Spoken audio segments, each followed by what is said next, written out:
Bonjour, bienvenue à cette séance numéro 2 de cross-training à la maison.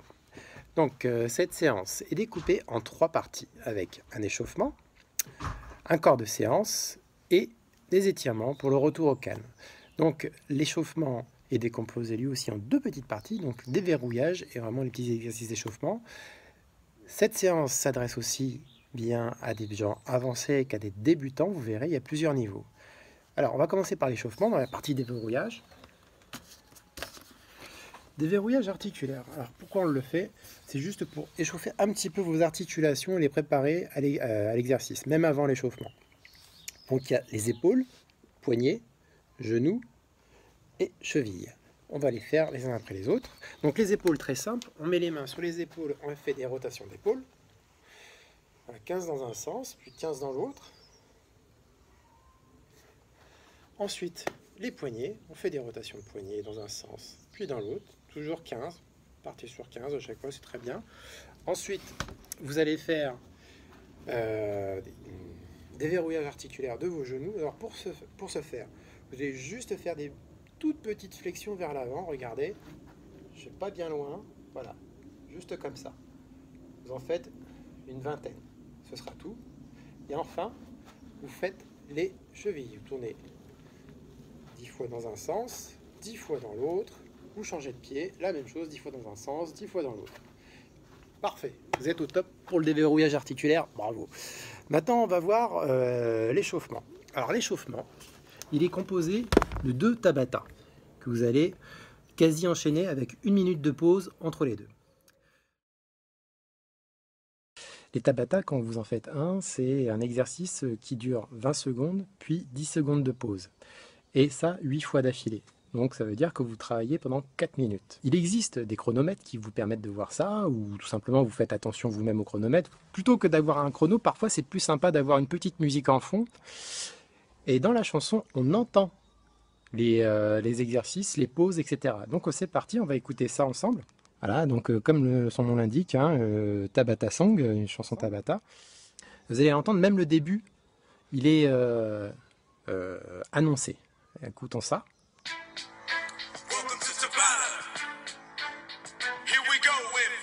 Voilà, pardon, 3 secondes, 2 secondes, et là vous commencez. Donc là il vient de vous dire en anglais, c'est le tour numéro 1. Stop.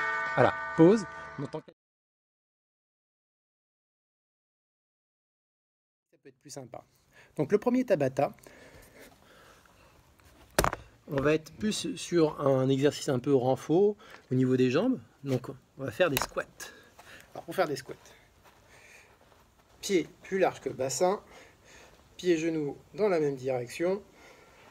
Vous fléchissez les genoux, vous mettez les bras en avant, vous descendez et vous remontez sans complètement être en extension sur les genoux. De profil, ça donne ceci. Vous gardez le dos droit. Alors le dos droit, c'est avoir de battre la colonne jusqu'au haut de la tête, un dos droit. Vous n'êtes pas arrondi, ok? Bien les squats. Donc ça, c'est le premier Tabata. Ensuite, vous avez 1 minute de pause. Et le deuxième Tabata, c'est des jumping jacks qui, lui, sera un peu plus cardio. Alors, deux façons de le faire, suivant votre niveau. Admettons que vous êtes vraiment débutant. On va faire des jumping jacks simples. Partez de cette posture et vous levez les bras, vous écartez les jambes, vous revenez au centre. Vous refaites la même chose de l'autre côté. Voilà. Ça, c'est des jumping jacks version débutant. Donc, le cardio reste assez bas et il n'y a pas d'impact. Maintenant, on va monter un peu le cardio si vous êtes un peu habitué. Donc un petit tuto sur les jumping jacks. Pensez à serrer votre périnée quand vous faites des jumping jacks. Serrer le périnée, c'est quand vous retenez d'aller aux toilettes. Voilà, c'est aussi simple que ça. Donc on fait quasiment la même chose, sauf qu'on le fait en dynamique cette fois. Éventuellement, pour les personnes qui ont des problèmes d'épaule, vous n'êtes pas obligé de monter en haut, vous pouvez rester devant avec les bras.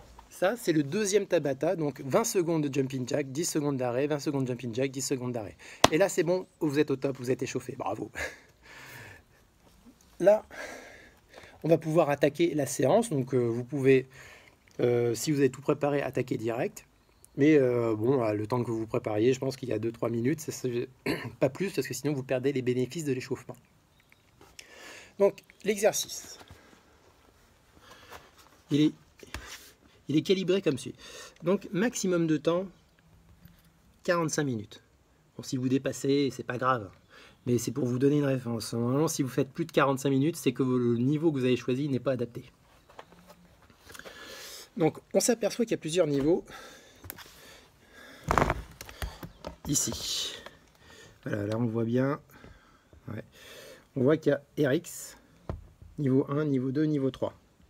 Donc le niveau RX, c'est-à-dire Regular Exercise en anglais, c'est le niveau maximum.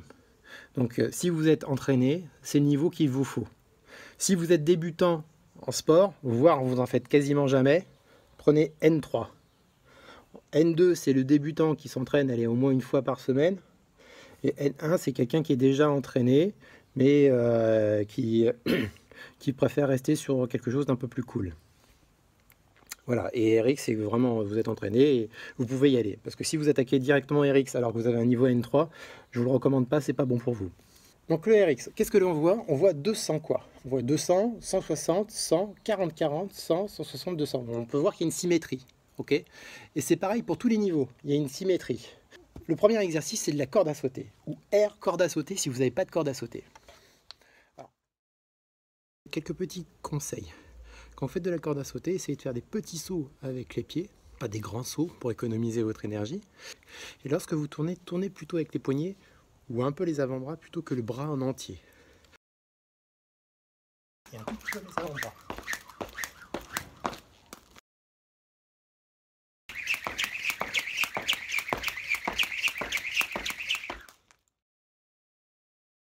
Lors du saut, cette fois vous décollez un peu plus haut du sol et pas juste des petits sauts, parce que là sinon c'est pas très engageant par rapport à la vraie corde à sauter.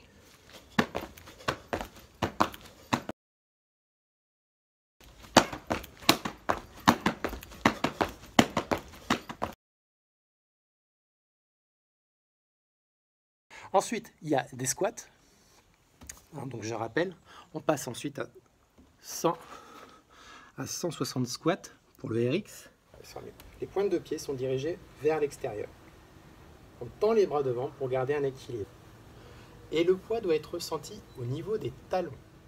Lorsque vous remontez, vous expirez et vous poussez bien sur les talons et dans vos fessiers. Ensuite, il y a des sit-ups ou des crunchs sécuritaires.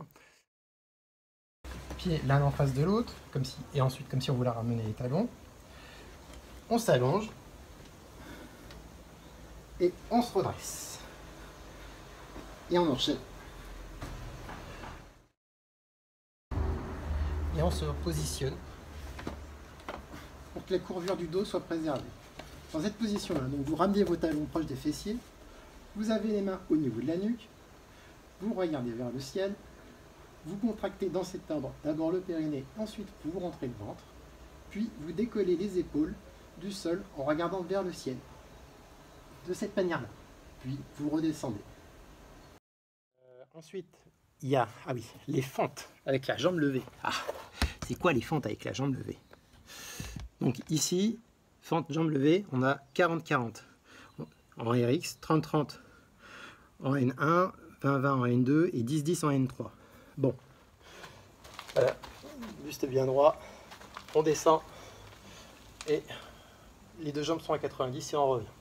Donc le talon arrière est décollé. Donc vous ne faites pas ça, ok, pour rester bien au centre. Le genou avant ne dépasse pas trop la cheville avant, voire un tout petit peu, et faites pas ça. Voilà. Donc ça c'est une fente. Maintenant fente, jambe levée. En fait on associe un deuxième mouvement à la fente. Donc on descend en fente, voilà, on revient et on lève. On descend en fente, on revient et on lève. Voilà. Fente, jambe levée. Et donc c'est pour le RX 40 fois d'un côté sur la jambe droite par exemple, et ensuite 40 fois sur la jambe gauche. C'est pas une fois à droite, une fois à gauche. Vous faites 40 fois la même jambe et 40 fois l'autre. Puis, comme on avait dit tout à l'heure, il y a une symétrie dans les exercices. Donc on revient sur des sit-ups ou des crunchs sécuritaires. Alors, ensuite, on fait des squats et on termine à nouveau par la corde à sauter, la air corde à sauter, donc, pour ceux qui n'ont pas de corde à sauter. Et là, vous aurez fait tous les exercices comme il faut, convenablement dans l'ordre. et vous arrêtez votre chrono à ce moment-là. Donc le chrono, il commence au tout premier exo, hein, soyez RX N1, N2, N3, pap, c'est parti. Vous exécutez tout ça. Vous pouvez vous arrêter à n'importe quel moment, je précise, très important. Vous pouvez faire même un squat 10 minutes de pause, un squat 10 minutes de pause, mais là, dans ce cas-là, vous ne respectez plus les 45 minutes. Donc à vous de doser l'effort et les pauses. Et une fois que vous avez tout fini, vous arrêtez votre chrono. Et là, vous m'envoyez votre chrono, vous mettez le niveau que vous avez utilisé, vous mettez ça dans les commentaires. Et après, je vous mettrai dans un petit tableau et tout, vous allez voir, c'est top. Ça va faire une petite émulation, ça j'aime bien. Et enfin, quand vous avez bien travaillé, on retourne au calme avec les étirements quadriceps, ischio, mollet et abdos, le grand droit, qu'on aura bien fait bosser avec les sit-ups. Donc les quadris, je remonte rapidement. Prends toujours un petit support avec le mur, c'est pas mal, hein. Comme ça vous êtes stable. Les genoux l'un à côté de l'autre. Vous redressez, vous poussez le bassin en avant en serrant les fessiers et vous tenez comme ça 15 secondes. Puis vous changez de jambe. Pareil, vous tenez à un mur ou si vous avez un bon équilibre, vous tenez comme ça. Parfait. Les ischios, on s'appuie sur la jambe droite, enfin ma jambe droite. L'autre jambe est tendue, mais vous vous appuyez surtout pas dessus et vous essayez de vous asseoir sur un siège invisible. Vous allez sentir que ça tire derrière. Et ce faisant, vous allez aussi redresser la pointe de pied avant quand vous faites ça. Et là, vous allez sentir que ça tire aussi au niveau du mollet. Ah là, c'est pas mal. Ah là, on sent bien. Voilà, vous faites ça sur les deux jambes à chaque fois. 15 secondes. 15 secondes sur chaque jambe. Et enfin, on va terminer par l'étirement du grand droit. Alors pour ça, on va utiliser un tapis de sol. On se met à quatre pattes. On s'allonge. Voilà, et allongé, on se dresse sur les coudes. Et on redresse le buste en regardant devant soi. Et là, vous allez sentir que ça tire au centre des abdos. Prenez une inspiration, regardez devant vous, vous allez sentir que ça tire au niveau des abdos. Et voilà, c'est terminé. Vous avez terminé la séance. J'espère que ça va vous plaire. Surtout, n'oubliez pas de m'envoyer votre niveau et votre score, ça m'intéresse. Et comme ça, vous pourrez voir votre progression si vous voulez refaire l'exercice et pouvoir savoir à quel niveau vous êtes. Voilà, c'est tout. Je vous souhaite une bonne journée ou une bonne fin de soirée. Ça dépend quand est-ce que vous regardez. À bientôt.